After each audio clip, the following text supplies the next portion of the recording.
जय श्री राधे, जय नारायण। आप सभी लोगों को नमस्कार।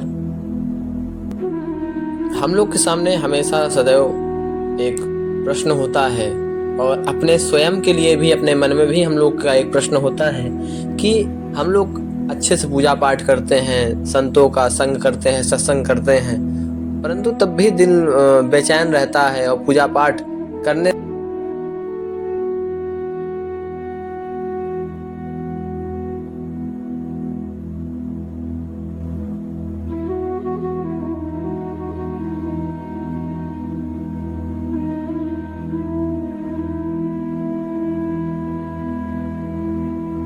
कर्म करते हैं, अच्छे तरीके से रहते हैं, सेवा करते हैं, संतों की सेवा करते हैं। ये सब प्रश्न कभी कभी आता है सामने।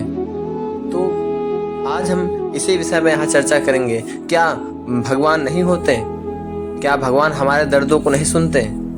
ये सब विषय पे आज हम लोग चर्चा करेंगे। तो आप कृपया, हमारा एक छोटा सा निवेदन है कि हमारे इस चैनल को अधिक से अधिक शेयर करें, सब्सक्राइब करें, लाइक करें और कमेंट करें, जिससे मुझे अगले वीडियो बनाने में मुझे एक उत्साह मिले और मुझे समझ आए कि मैं कैसा वीडियो बना पा रहा हूँ। तो धन्यवाद। जय श्री राधे।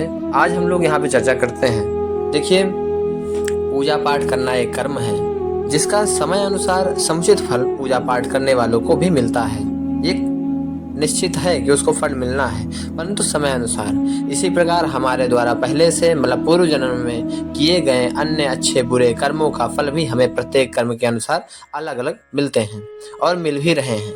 अर्थात किसी एक अच्छे या बुरे कर्म का फल किसी अन्य बुरे या अच्छे फल से निरस्त नहीं होता। पिछले जन्म में हमने क्या अच्छा या बुरा किया होगा वह हमें नहीं जानते, परंतु वे कर्म फल जो भी अभी तक हमने नहीं भोगे हैं, वे प्रारब्ध के रूप में हमारे साथ इस जन्म में आए हैं और उन्हीं के अनुसार हमारे जीवन में अच्छी और बुरी परिस्थितियां उपस्थित होती रहती हैं।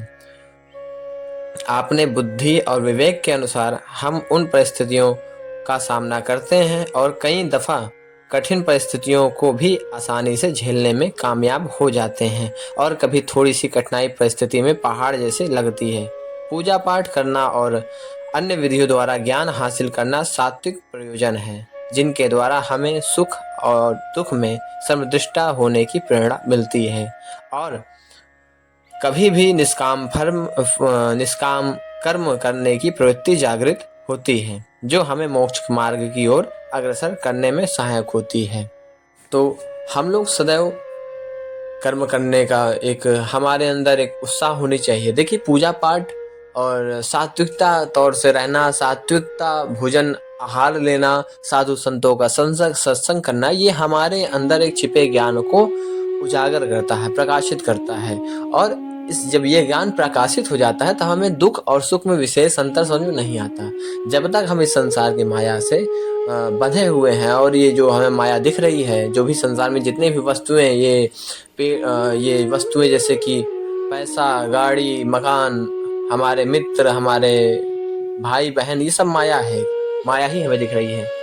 तो जब तक यह तब दिखती रहती है तब तक हमें दुख भी पहाड़ लगता है, सुख भी समझ में आता है। तो दुख सुख दोनों हमें समझ में आते रहते हैं, परंतु जब हम परमात्मा से, संतों के संग, सत्संग से जुड़ जाते हैं और हमें ये समझ में आता है कि परमात्मा ही एक मूल तत्व है इस संसार में, तब हमें उस सुख और दुख में अंतर समझ में नहीं आता और वो हमें बिल्कुल हल्का प्रतीत होता है। इसी में श्री कृष्ण जी ने जब अर्जुन को प्रवचन दे रहे थे और तब अर्जुन ने यह क्वेश्चन किया कि हे प्रभु, हे ईश्वर, सदैव दुखी प्राणी जो होता है वह अच्छा कर्म करता है, पूजा पाठ करता है, तब भी वह दुखी रहता है, और जो पूजा पाठ इत्यादि मन नहीं लगाता वह सुखी रहता है, ऐसा क्यों? तब भगवान ने उसको समझाते हुए कृष्ण अर्जुन से कहा कि हे अर्जुन, बहुत पहले एक गुरु के पास दो शिष्य हुआ करते थे। शिष्यों में एक जो कि गुरु की सेवा करता था, पूजा पाठ करता था, परंतु एक जो है पूजा पाठ नहीं करता था। एक सत्संग कथा सुनने जाता था और एक जो है वैश्याओं के यहाँ जाता था। एक दिन ऐसे ही जाते जाते मार्ग में जो अच्छा व्यक्ति था, जो पूजा पाठ करके वापस आ रहा था, तो उसके पैर में खीली चुभ गई और खीली चुभने से उसको चोट लग गई और खून बहने लगा। वह दुखी हो गया कि मुझे क्यों इतना दुख मिल रहा है, जो कि हमारे सामने वाला था, जो दूसरा शिष्य था, उसको सदैव खुशी मिल रही है। और जो दूसरा शिष्य था वो वैश्याओं के यहाँ से आ रहा था, तो उसको धन मिल गया, सोना मिला, वो अब खुशी से आ रहा था वापस, और यह जा रहा था। दोनों यह गुरुदेव के पास दोनों पहुँचे, तो इसने कहा, हे गुरुदेव भगवान, मुझे सदैव दुख क्यों मिलता है, जो कि मैं इतना अच्छा कर्म करता हूँ, सत्संग करता हूँ, आपकी सेवा करता हूँ, कथा सुनता हूँ, जबकि यह वैश्याओं के जाता है, धन लुटाता है और ये अच्छा कर्म नहीं करता, सत्संग भी नहीं करता, परंतु इसको सुख मिलता है और मुझे दुखी क्यों।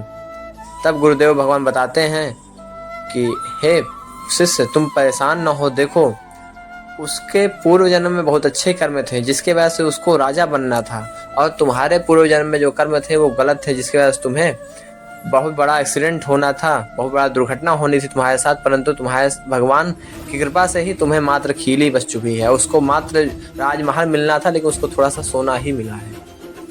तो यह सत्यता है जीवन में, आप लोग परेशान न होइए और इस जीवन के मार्गों को आप समझिए और